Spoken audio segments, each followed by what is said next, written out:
There I was, standing in front of an audience of about 1,000 people at the 2023 BIGGBY Nation Summit, when I made a very clear promise.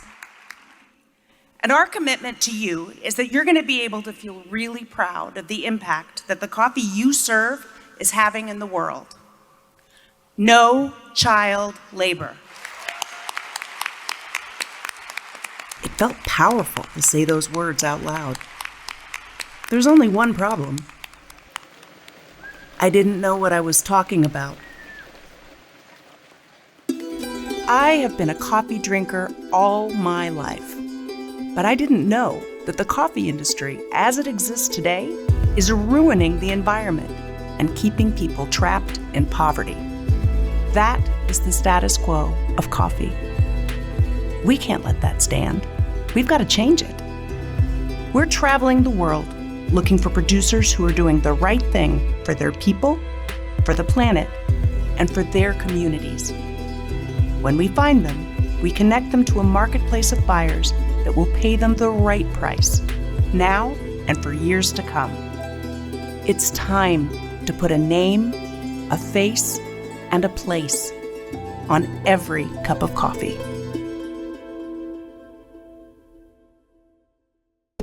The first time I made that grand pronouncement about child labor on stage, we had 2 Farm Direct partnerships under our belt. One was with Living Hope, the orphanage in Zambia that started a coffee farm to make itself more sustainable. No child labor there, check. The second was with El Recreo in Jinotega, Nicaragua. The Ferrey's family legacy of providing education for the workers and the children in their community is truly inspiring. It's one of the many reasons we fell in love with that farm and that family. No child labor there either, check.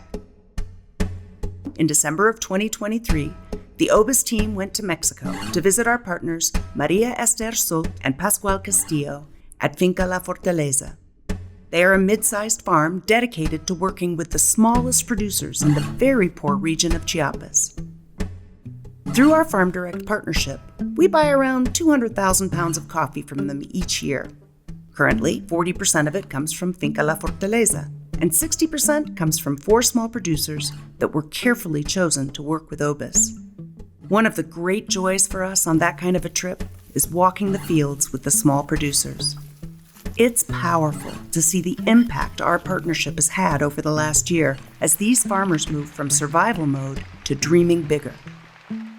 We were walking with Solomon de Meza and his family on their beautiful 10-acre coffee farm. He was justifiably proud of his new plantings and all the work he had done over the past year to bring more of his land into production. But he saved his proudest moment for last.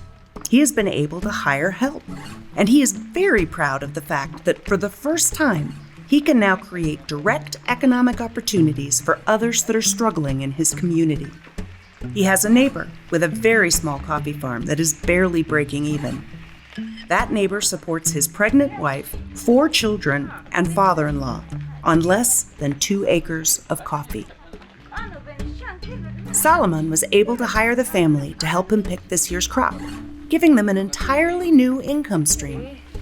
He pays 3.5 pesos per kilo of coffee cherries, which is above the regional average.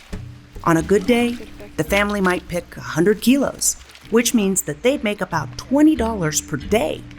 This has been an absolute boon of good fortune for his neighbor and has helped stabilize their family's day-to-day living.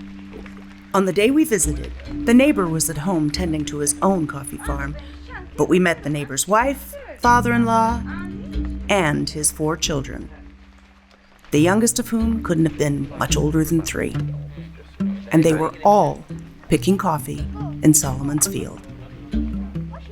It was a shock to all of us, but particularly me. In my head, I could hear myself on the BNS stage almost trembling with my overconfidence, shouting out to the world, "No child labor." And yet, here I was. I asked Solomon why those kids weren't in school. And while the underlying challenges may be complicated, the answer to my question was simple. The family can't afford it, and there is no school nearby. It's a 2-hour walk each way to the nearest school, and it costs about 100 pesos. That's about $5.86 per child per day in school fees, uniforms, and supplies. That is simply out of the question for Solomon's neighbor. So, what do we do now?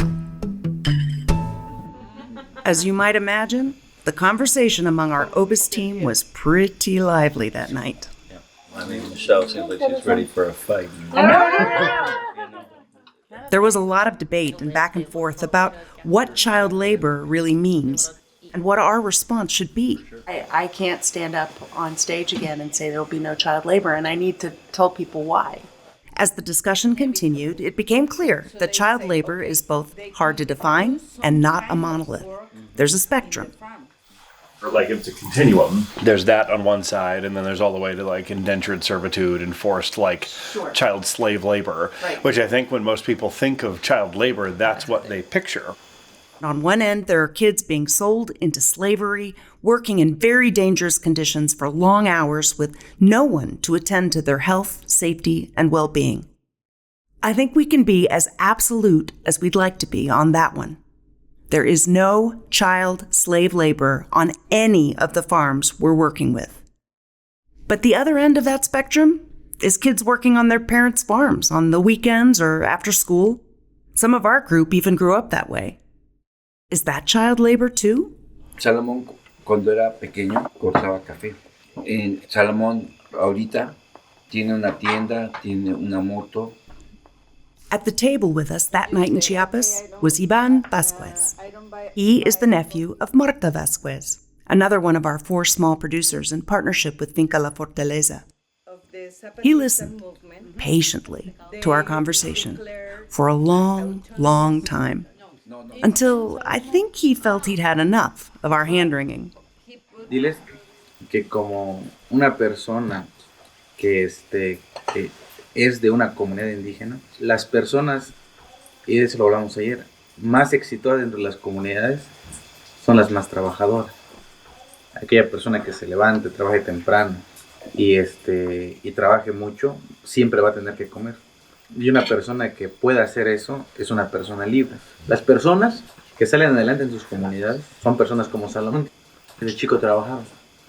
Salomón tiene gente trabajando, más noble y justa que él puede estar haciendo porque les está pagando lo mismo que un adulto. I heard him. I really did. And yet, he's a coffee farmer who owns a construction company, moonlights with La Fortaleza, and speaks excellent English. And he has a degree in journalism from the university. His grandmother made sure he got his education by paying his fees and walking him to school every day in that poor, under-resourced community. He had choices. As it happens, I think he and I are both right.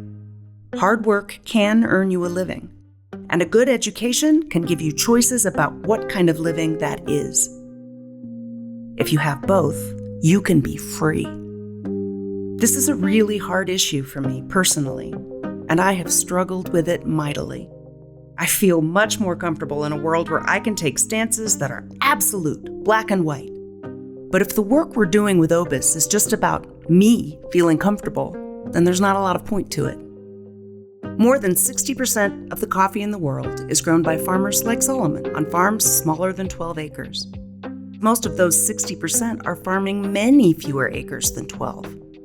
In the places we visited, we commonly see people farming 1 or 2 acres, sometimes less than that. We call these people micro-producers. Micro-producers have little to no resources. Most live many rungs below the poverty line, even by their own country's standards. Access to adequate food and clean water can be a daily struggle. I've met so many of these families now, and they're the ones that really need us. When the choice is sending your child to school or providing shelter, food, and water for your family, what are you supposed to do? That choice is a fact of life for the smallest micro-producers in the remote and under-resourced communities where coffee grows all over the world. Many of their kids are not in school. Either they don't have one nearby, or they can't afford it, or both.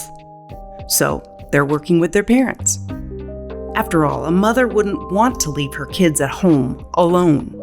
And even if she did, the kids still wouldn't be in school. So, one option is to keep our no child labor promise, throw in the towel, and stop working with small producers altogether. In a lot of ways, that would make us look great. Our marketing would be holier-than-thou powerful in its absolutism.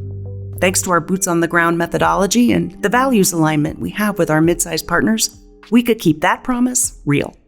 But it wouldn't change anything. Not in Solomon's community, or in countless others all over the world. Solomon's neighbors would almost certainly lose access to the new income stream and the improved quality of life it brings them. That doesn't help anybody. If we're going to create positive change in the coffee industry, then we have to find a way to work with the smallest producers in the poorest regions of the world. To do that, we have to meet them where they are, not where we wish they were. We're going to have to face the fact that on some of those small farms, there will be young hands in the fields. They don't have any real choice, and we're not going to punish them for that. OBIIS isn't a panacea for the challenges that micro-producers face, but having a legitimate shot at economic stability can create change. We want to work toward a world where all children have the opportunity to get an education, and we're going to do everything we can to create the conditions where communities can make that change for themselves. That's a promise I can be absolute about.